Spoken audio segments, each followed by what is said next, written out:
अस्सलाम वालेकुम। I am Mohammad Usama Hashmi और आज हम पढ़ेंगे सेकेंडरी मैथमेटिक्स चैप्टर 2 दी स्ट्रेट लाइन की एक्सरसाइज नंबर 2.1 जिसको हम करेंगे क्वेश्चन नंबर 4 डिस्टेंस के ऊपर ही है। ये है हमारा क्वेश्चन नंबर 4 जिसमें हमको बोल रहे हैं कि length of the line segment, यानी कि एक लाइन सेगमेंट है, एक लाइन है जिसकी जो लेंथ हमको दी हुई है 5 यूनिट्स और उस लाइन का one end of its and point, उसका जो एक एंड जो है वो है 1,-2 पे, और बोल रहे हैं if the abscissa of the other and point is 4। Abscissa कहते हैं x को और ऑर्डिनेट कहते हैं y को और कोऑर्डिनेट कहते हैं यानी कि दोनों को। तो हमको बोल रहे हैं कि अगर एब्सिसा ऑफ द दूसरा पॉइंट, और जो दूसरा पॉइंट जो है, दूसरा एंड पॉइंट जो है, उसका जो x एक्सिस है वो है 4 और हमको प्रूफ करके दिखाना है उसका जो ऑर्डिनेट यानी कि उसका जो y एक्सिस हो वो 2 हो या फिर वो -6 हो। अब हम इसको देख लेते हैं ग्राफ के ज़रिए कि ग्राफ में इसकी लाइन कैसी बनेगी। इन दोनों का दरम्यान का जो डिस्टेंस है वो 5 यूनिट्स है, तो हमको ये प्रूफ करके दिखाना है कि दरम्यान का जो 5 यूनिट्स है तो वो उसका जो y होता है क्या वो 2 ही है और y जो होता है वो -6 ही है। तो हम पहले 1,-2 देख लेते हैं। ये है 1 और -2 y जो है वो यहाँ पर होगा, तो ये 1,-2। और सेकंड पॉइंट अगर ये वाला देख रहे हैं 4,2, तो ये है हमारे पास 4 और यहाँ पर है हमारे पास 2, तो ये हो गया हमारे पास 4,-2। तो एक लाइन तो यहाँ से लेके यहाँ तक की बन रही है और दूसरा है 4,-6। सो 4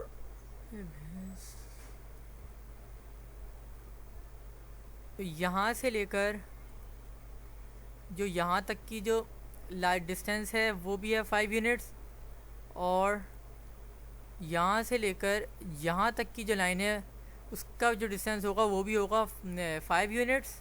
उनको दोनों डिस्टेंस हमको बराबर हैं, 5 यूनिट्स ही हैं। 1,-2 से लेकर 4,2 तक और 1,-2 से लेकर 4,-6 तक दोनों का डिस्टेंस आपस में बराबर है, 5 यूनिट्स है। दोनों का हमको x दिया हुआ है, y भी हमको दिया हुआ है और वो हमको बोल रहे हैं कि y को प्रूफ करके दिखाएं कि वो 2 और -6 ही है। अब हम सबसे पहले हम गिवन देख लेते हैं कि गिवन क्या है। गिवन में हमको डिस्टेंस दिया हुआ है कि डिस्टेंस जो है वो 5 यूनिट्स है और हमको फर्स्ट पॉइंट यानी कि ये जो था 1,-2, तो हमको फर्स्ट पॉइंट का जो x होता है वो x1 होता है और उसका जो y होता है वो y1 होता है। तो हमको x1 दिया हुआ है 1 और y1 दिया हुआ है हमको -2।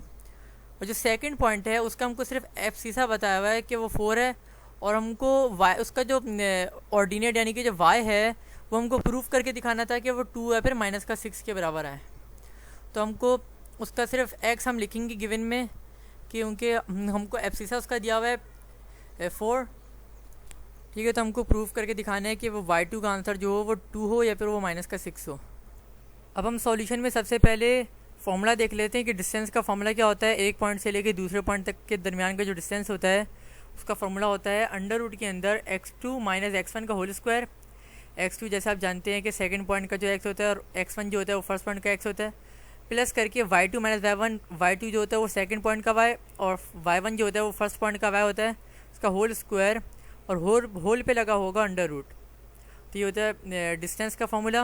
अब हम सारी वैल्यूज़ यहाँ पे पुट कर देंगे और हम वैल्यूज़ हमारे पास y2 की हमारे पास 2 वैल्यूज़ आएंगी। एक वैल्यू 2 होनी चाहिए और एक वैल्यू -6 होना चाहिए। तो यहाँ पे मैंने सारी वैल्यूज़ पुट कर दी हैं। d की जगह 5 लिखा है और x2 की जगह पे मैंने 4 लिखा है, x1 की जगह पे मैंने 1 लिखा है, y2 की जगह पे मैंने y2 ही रहने दिया है क्योंकि हमको इसको वैल्यूज़ निकालनी है। माइनस करके y1 की जगह पे मैंने -2 लिखा है, उसको ब्रैकेट में करना लाजमी है क्योंकि बाहर माइनस की साइन है और अंदर भी माइनस है, माइनस में प्लस बन जाता है और होल का स्क्वायर है। जब मैंने 4 - 1 3 का स्क्वायर होता है 9 लिख दिया इसकी जगह पे, प्लस करके y2 और ये माइनस प्लस करके 2 का होल स्क्वायर है, होल स्क्वायर लगा दिया और फिर मैंने दोनों साइडों पे मैंने स्क्वायरिंग कर दी ताकि यह रूट हमारे पास से कैंसिल हो जाए। जब मैंने 5 का स्क्वायर 25 कर दिया, यहाँ से स्क्वायर रूट कैंसिल हो गया तो अंदर 9 और ये प्लस करके यहाँ पे a + b का होल स्क्वायर का फॉर्मूला लग गया यानी a² + 2ab प्लस करके b जो था हमारे 2 का square, a² + 2b + b square, यहाँ पे मैंने फॉर्मूला लगा दिया। तो अब मैंने यहाँ पे y2 का स्क्वायर को मैंने ऐसे ही रखा रहा 2 टू ज़ा 4, 4/2 हो गए, और ये 9 + 4 ये होते हैं 13, और ये 25 भी इधर आ जाएगा, तो ये हो जाएगा -12, और इज़ करके यहाँ पे 0 बच गया। अब हम यहाँ पे मिडिल टर्म ब्रेकिंग कर देंगे और y2 की हम 2 वैल्यूज़ निकाल लेंगे, और वो जो 2 वैल्यूज़ होंगी वो 2 होंगी, और दूसरी सेकंड वैल्यू जो होगी वो -6 ही होगी। मिडिल टर्म ब्रेकिंग में हमको मालूम है कि हमको बीच की टर्म को तोड़ना होता है, मिडिल टर्म को, और हमको उसके लिए सबसे पहले y2 के जो कोफिशिएंट होता है, यानी कि जो पावर जिसकी पावर स्क्वायर होती है उसका जो कोफिशिएंट होता है उसको हम मल्टीप्लाई करते हैं कांस्टेंट नंबर से, और जो आंसर आता है उसके हम फैक्टर्स बनाते हैं। तो पहली वाली जो टर्म थी उसका जो कोफिशिएंट था वो था 1, और जो लास्ट टर्म थी उसका कोफिशिएंट था 12, और इसका आंसर बनेगा 12।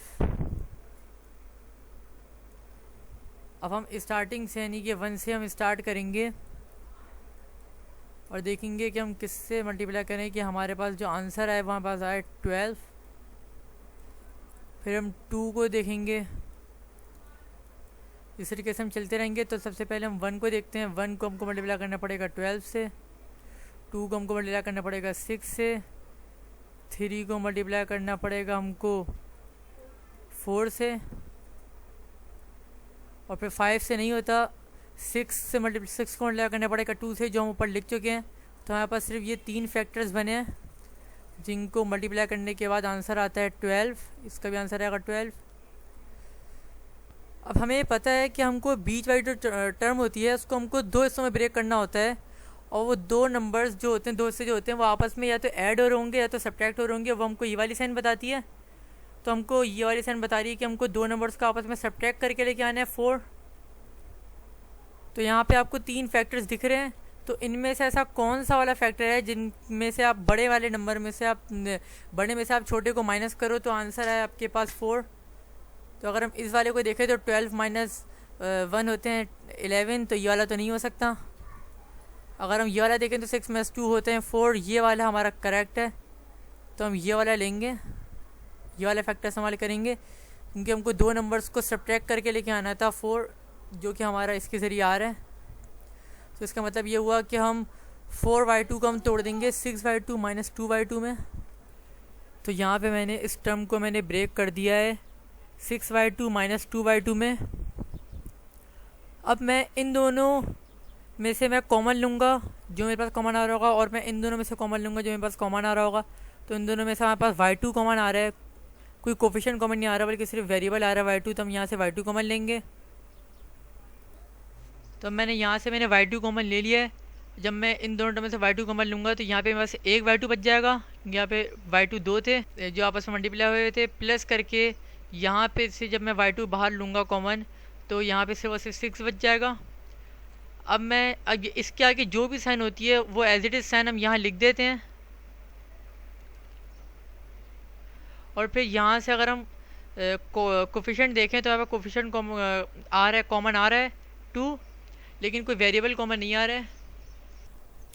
तो जब मैंने यहाँ से माइनस का 2 कॉमन लूँगा तो यहाँ पे सिर्फ y2 बच जाएगा, वो भी प्लस का, क्योंकि यहाँ पे माइनस हमने बाहर ले ली तो माइनस प्लस माइनस बन जाता है। और ये माइनस के 12 से ये जब मैं यहाँ से 2 बार लूँगा तो 2 6 12 हो जाएगा, और ये माइनस से प्लस बन जाएगा क्योंकि माइनस प्लस माइनस होता है। अब यहाँ पे हमारे पास 2 टर्में आ गई हैं, एक टर्म हमारे पास ये है और एक टर्म हमारे पास ये वाली है। तो इन दोनों में से भी हमारे पास कॉमन हमको दिख रहा है y2 + 6, दोनों टर्म में कॉमन है, तो हम y2 + 6 को हम कॉमन ले लेंगे। जब हम y2 + 6 को हम दोनों टर्म में से जब हम कॉमन ले लेंगे तो इस वाली टर्म में से हमारे पास y2 बच जाएगा, और माइनस करके सेकंड टर्म से यानी कि ये वाली जो टर्म है इसमें से हमारे पास सिर्फ 2 बच जाएगा। अच्छा, अब जब 2 फैक्टर्स आपस में मल्टीप्लाई हो रहे हो और इक्वल करके 0 हो तो ये वाला जो टर्म, ये वाली जो है, ये वाला फैक्टर भी बराबर होगा 0 के, और जो ये वाला जो फैक्टर है ये भी बराबर होगा 0 के। तो अब यहाँ पे मैंने इसको भी मैंने बराबर ले लिया मैंने 0 के, और इसको भी मैंने बराबर ले लिया 0 के। अब इस +6 को मैं इक्वल को इधर भेज दूंगा, और इस माइनस के 2 को मैं इक्वल को इधर भेज दूंगा। अच्छा, अब यहाँ से हम ब्रैकेट भी हटा सकते हैं, क्योंकि अब ये ब्रैकेट किसी से मल्टीप्लाई नहीं हो रहा है। तो यहाँ पे हमारे पास y2 की एक वैल्यू आ गई है 2 और एक वैल्यू हमारे पास आ गई है -6, जो कि हमको प्रूफ करके दिखाना था कि y2 की एक वैल्यू है 2 है पे -6। तो ये हमारे पास प्रूव हो गया है। तो अगर आपको ये वीडियो अच्छी लगी है तो आप इसको लाइक करें, शेयर करें, और अगर आपको कोई क्वेश्चन करना है तो वो आप कमेंट सेक्शन में पूछ सकते हैं मुझसे, और मेरे चैनल को सब्सक्राइब करें। अल्लाह हाफिज़।